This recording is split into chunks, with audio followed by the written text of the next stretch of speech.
What's up, guys? Welcome back to my YouTube channel. Oh my god, it's like it's like I just saw you. So weird. I could have sworn we just no. Well, guys, as we know, the first episode was a freaking banger. We're getting into the second episode. So since we stayed with Kate and Vi in Piltover in the first episode, I'm hoping we'll see Jinx, maybe follow her, see what's going on with her, after the aftermath of her bombing the council, kind of see where she's at mentally. I never doubted season 2. I always knew they would deliver. And they have delivered. I am so hyped. Episode 1 was amazing. I didn't really mention it in my outro and my episode 1 reaction, but I found it very interesting how the Kim Barons pretty much saw like that blatant attack on Piltover. Shout out my girl Jinx. And they were like, oh, this is our chance. This is our time to get our lick back. And they just really went while they were vulnerable. And the fact that, they were able to get enforcer uniforms and everything like that, they have been planning that for a while. I wonder if that was something that all of the Kim Barons were behind, or was it just something that she was behind? I don't remember her name, but the one that lost her son and the one that was fighting Jace was Loki giving him the work. So a part of me is wondering what this means for the Kim Barons. Are they fully united? Are they each out for their own gain now? Because as we know, Silco was gone. Finn, who looked like he was starting to become the leader of the Kim Barons, he's gone. So I'm wondering now if they are vying for power as well, which is why it kind of takes me back to that early clip that they released with Jinx when she runs into Smeech in the alleyway, or I should say gets jumped by Smeech and his men in the alleyway. I feel like the Kim Barons aren't going to be rallying behind Jinx and the Undercity. They're going to be vying for that number one spot, that hole that Silco left. And with Jinx kind of being a loose cannon, I feel like they're going to be like, we got to get her out the way, as well as the bounty that's clearly on her. If Piltover is willing to pay a hefty price. But now I don't even know if that bounty will still stand with a Kim Baron attacking Piltover. So now I feel like the enforcers are going to go scorched earth, which understandable. But yeah, I'm wondering how all these different dynamics are going to work now. I do feel like from what we've seen, Jinx is still going to be the martyr, the person that represents Zaun, the symbol for Zaun, but more so to the people as opposed to, the Kim Barons and these people that are vying for that power. So hopefully we get to see those dynamics this episode. And yeah, with that being said, guys, I think we're gonna stop all this talking. I think we're gonna get into this episode. So let's get into it. All right, Jinx girl, let's see what you up to. Well, it's all going to shit. Jinx, the language. Kim Barons warring for control of the lanes. Wannabe Is that Silco? Squabbling over scraps. Could someone put all those holes in you? Oh.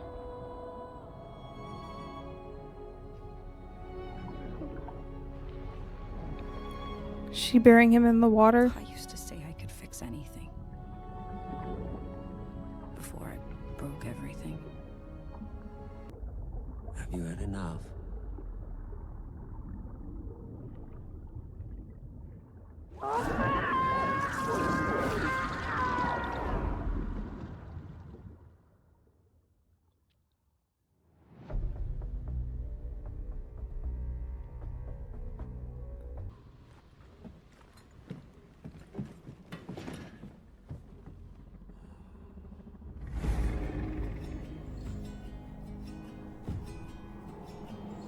What is going on?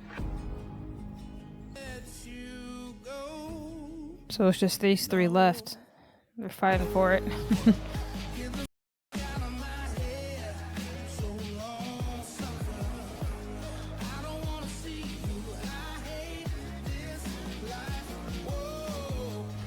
Jeez, it's like the Undercity's more divided than ever now.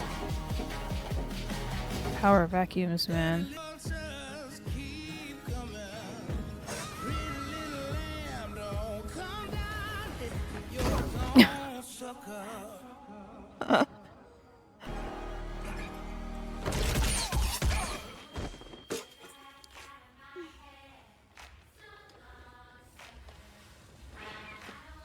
feel it? That buzzing behind your eyes? Because you know in a moment they could all boom. Oh, that's cool.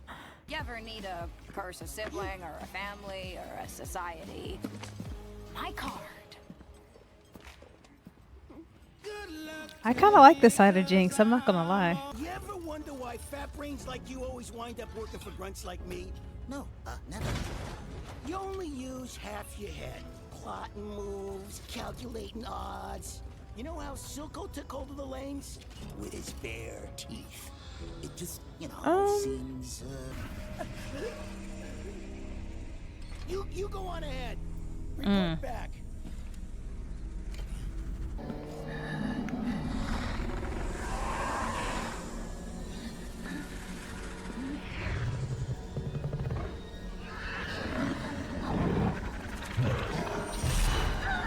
Girl, what is that? Topside is the real enemy. Us killing each other is playing right into their hands. Right, Our lock best in. shot is to put aside these petty squabbles and join forces. Once again, Sevika being the only one to stand on the cause. Might matter up there, but they don't know the first thing about fighting in the fissures. That's all they really want. We don't hand over our people. We? You Come don't on, do much Sevika. anything anymore, do you, Magpie? Bird without a wing's just a funny-looking rat. I feel like even though she doesn't want to admit it, she low-key has some kind of emotional connection with Jinx. I can't believe you're dead, and I'm still mopping up your messes. Jeez, lady, you crazy? Talking to dead people. You're one to Finished me talk. off. About now, he'd have me all over the lanes, running his collections, Building his weapons. making his deals. Exploding his enemies. I'm gonna like these two together.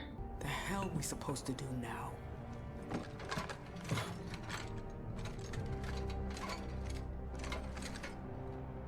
Watch it all burn. Victory.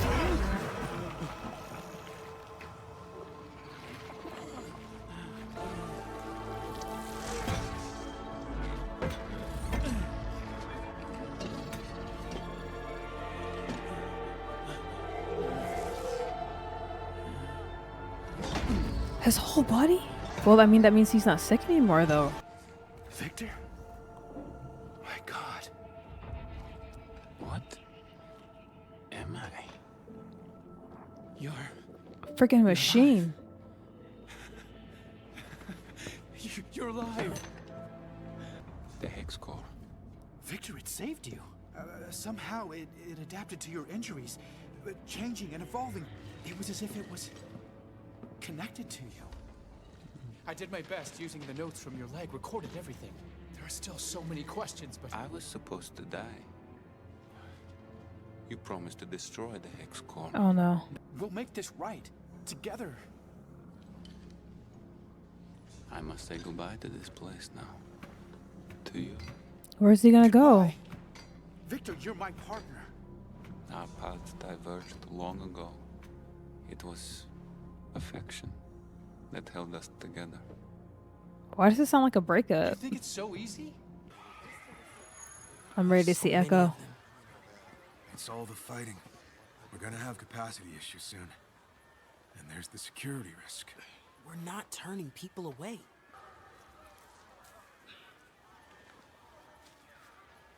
That looks like the Arcane. Or the Hex Core. Oh, this is quite troubling. That tree means so much. It's our food, fresh air. We built our whole identity around it. This looks familiar.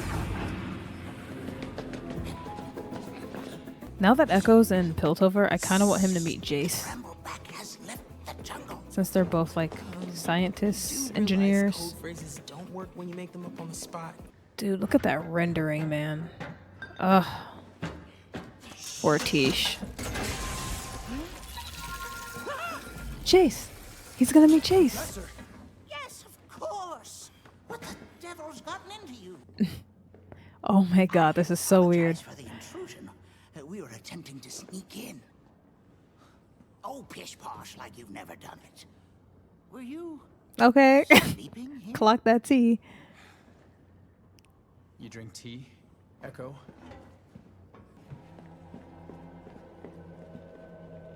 Oh no.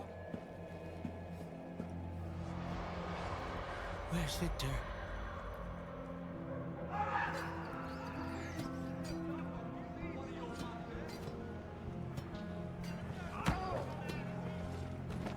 Dang, how does Zaun look worse? This man walking around like Jesus.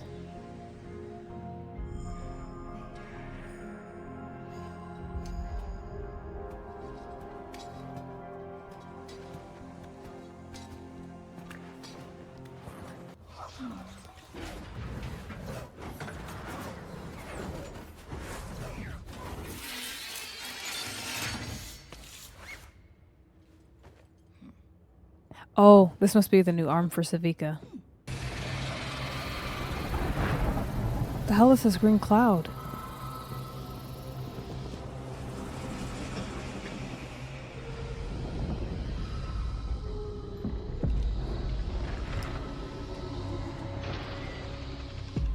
Are they about to tussle? She's gonna be so hurt when she realizes it's Vi.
Damn.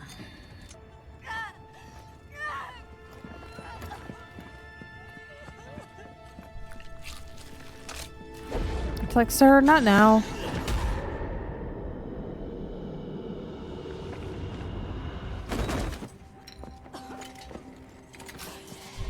There's always a deal to be struck. Oh wow, they cut some out of the clip. They want you alive. But don't think I won't skewer out those peepers. Draw back at you long-range types. Me? I'm the kind of guy who likes to get in close. Wow, they cut a lot from this clip. You're the kind of guy who likes to get in close.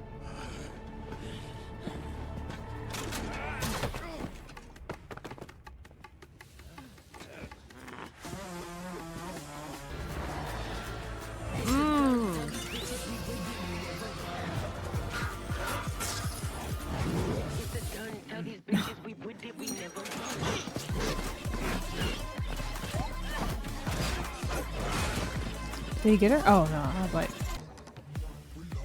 she was like, that's gonna be my mother.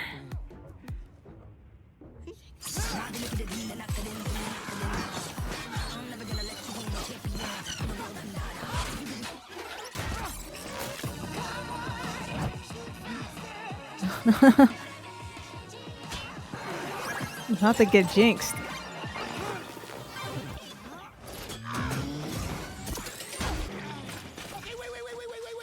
No, finish him off. Finish him off. Guess, Meech?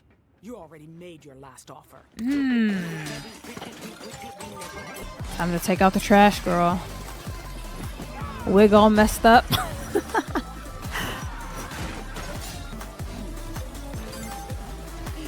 We're going to Vegas. We're going to Vegas.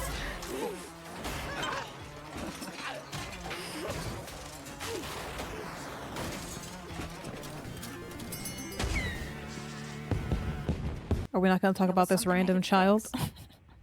You got that look in your eye again. What are you planning? To finish what's left of my family.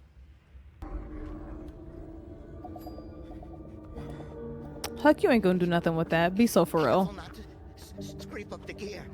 Won't sell as well. Okay, Raw. Let me tell you about my Lord and Savior. So much senseless pain.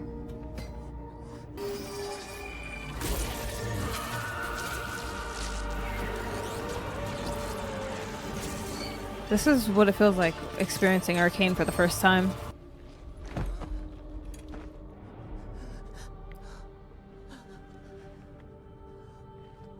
Whoa. Well, now Victor can save those lives that he wanted to. I said, me next. I like this arc for Victor. You need not suffer anymore.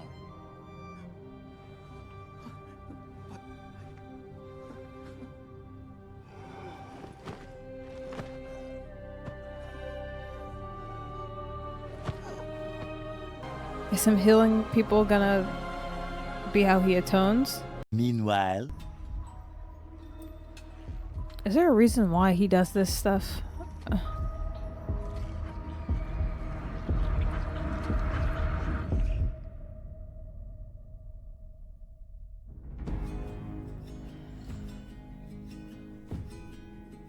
You know, we gotta talk about it.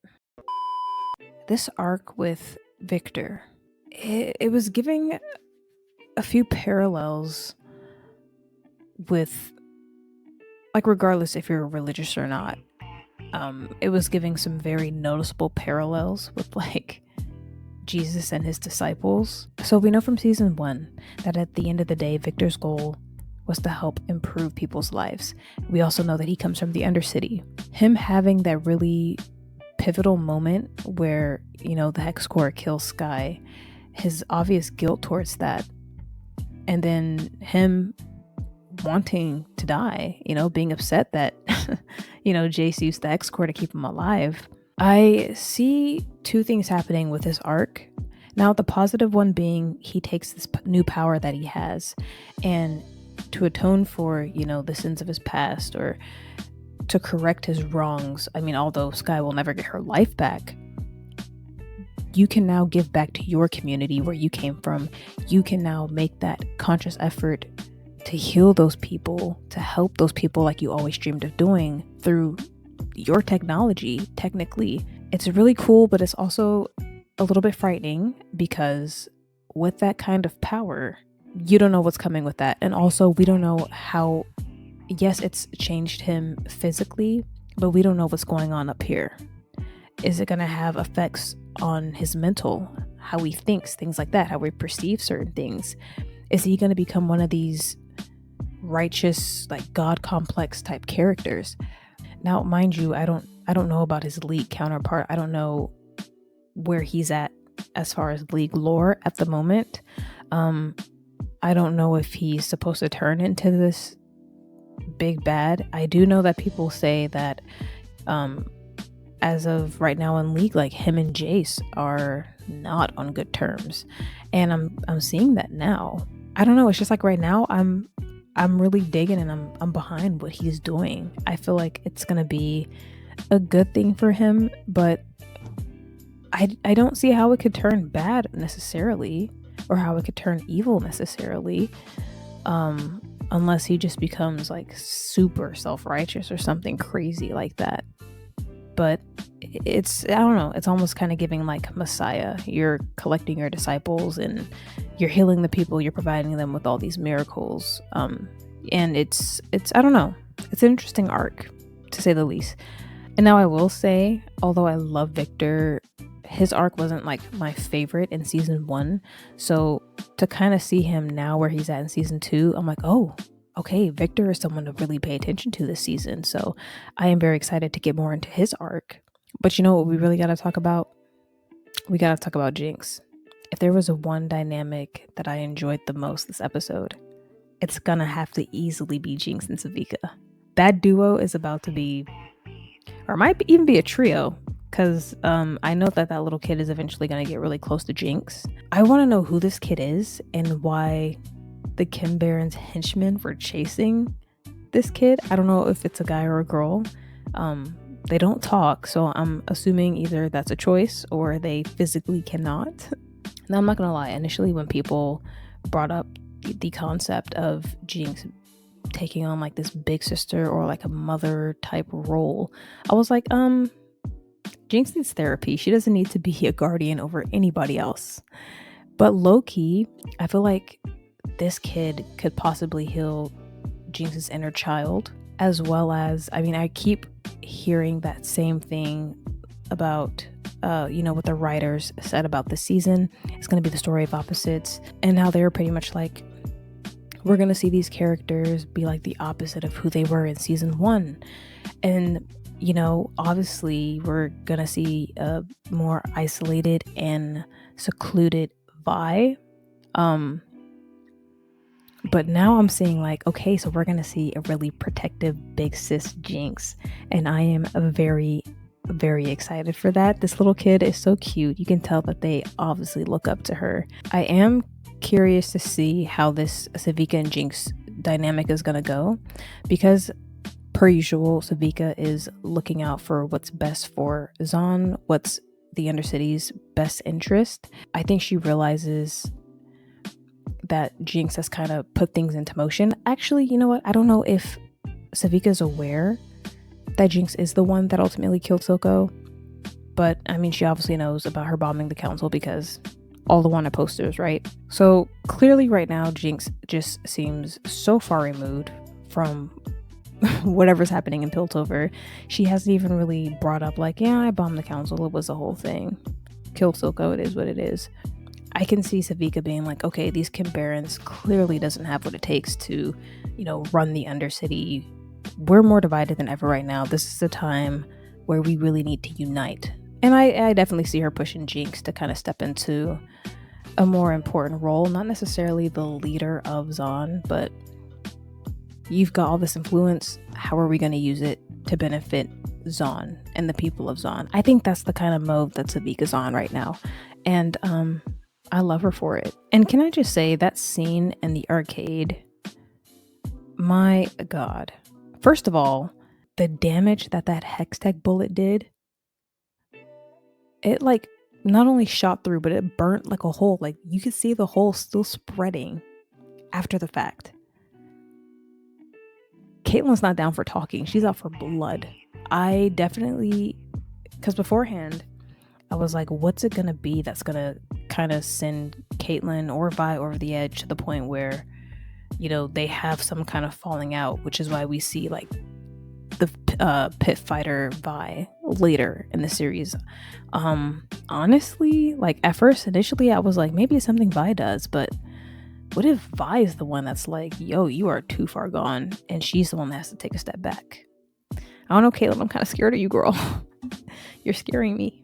It's so weird because I feel like with season 1, we got so used to like seeing certain sets and certain characters in these very distinct environments, like Silco's office, the bridge, the last drop, the council room.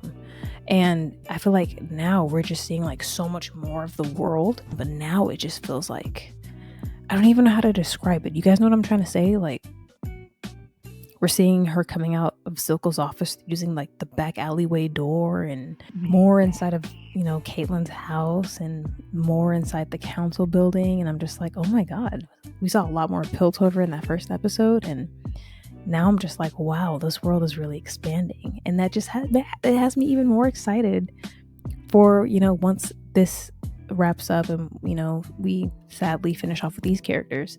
But when they start introducing other characters in other regions of Runeterra, I'm just like, oh my God, where are we going with this? So very, very, very excited, guys. You're gonna need to hurry up and get into this League lore, because the world building alone is insane in this show. So far, Act 1 has been everything I wanted it to be.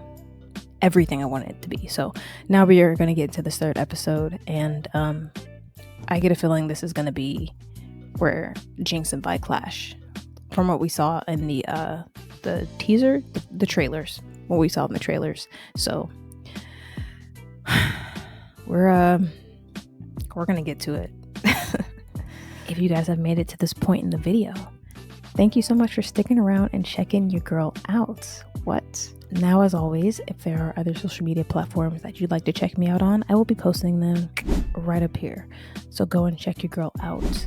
If you enjoyed this video as much as I know I enjoyed reacting to it, please feel free to leave a like, leave a comment, subscribe if you're really feeling it. And just a reminder, don't forget to go and check the bio. Patreon link will be in the bio. The Discord link will be in the bio. So come and join the community, guys. I got a crazy little Arcane community building up, y'all. And it's just been so fun getting to talk with all of you guys on a more personal level. And also, if you want to support the channel and check out these full uncut reactions. So guys, until then, I'll be seeing you guys in the next video, episode 3. All right, y'all.